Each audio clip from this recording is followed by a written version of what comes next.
माता वैष्णो देवी के दर्शन करने के बाद भी यात्रा तब तक पूरी नहीं मानी जाती जब तक भक्त भैरवनाथ के मंदिर न जाए।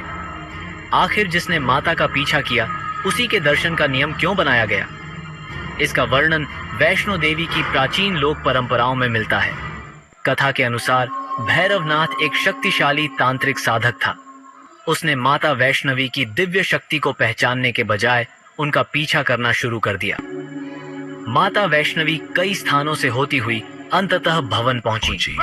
जब भैरवनाथ नहीं रुका तब माता ने महाकाली का रूप धारण किया और उसका सिर धड़ से अलग कर दिया।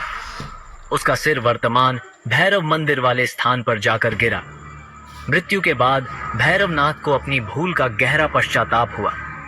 उसने माता से क्षमा मांगी और सच्चे मन से शरण ली। उसकी पश्चातापपूर्ण प्रार्थना से प्रसन्न होकर माता वैष्णो देवी ने उसे क्षमा कर दिया। माता ने वरदान दिया कि जो भी भक्त मेरे दर्शन करेगा, यदि वह भैरवनाथ के दर्शन भी करेगा, तभी उसकी यात्रा पूर्ण मानी जाएगी। इस प्रकार भैरवनाथ का मंदिर वैष्णो देवी यात्रा का अभिन्न अंग बन गया। यह कथा केवल क्षमा की नहीं बल्कि परिवर्तन की भी है। यह सिखाती है कि यदि कोई व्यक्ति अपनी गलती स्वीकार कर सच्चे मन से ईश्वर की शरण में आ जाए तो उसे भी क्षमा और कृपा प्राप्त हो सकती है।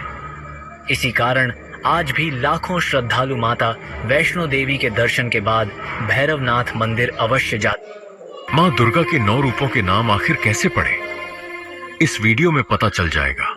पहला स्वरूप शैलपुत्री।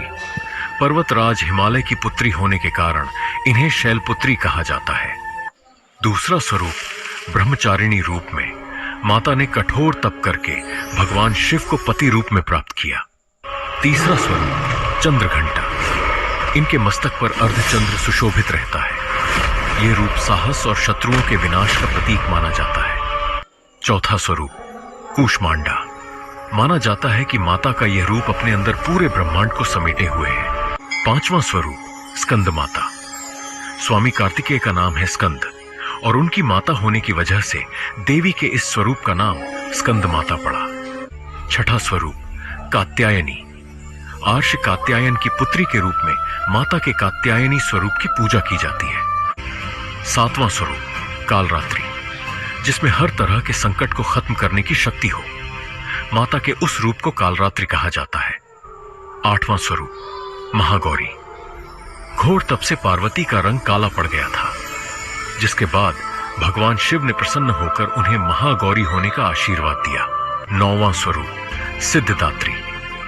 माता का यह स्वरूप सभी शक्तियों से संपन्न है, इसलिए इस रूप को सिद्धदात्री कहा जाता है।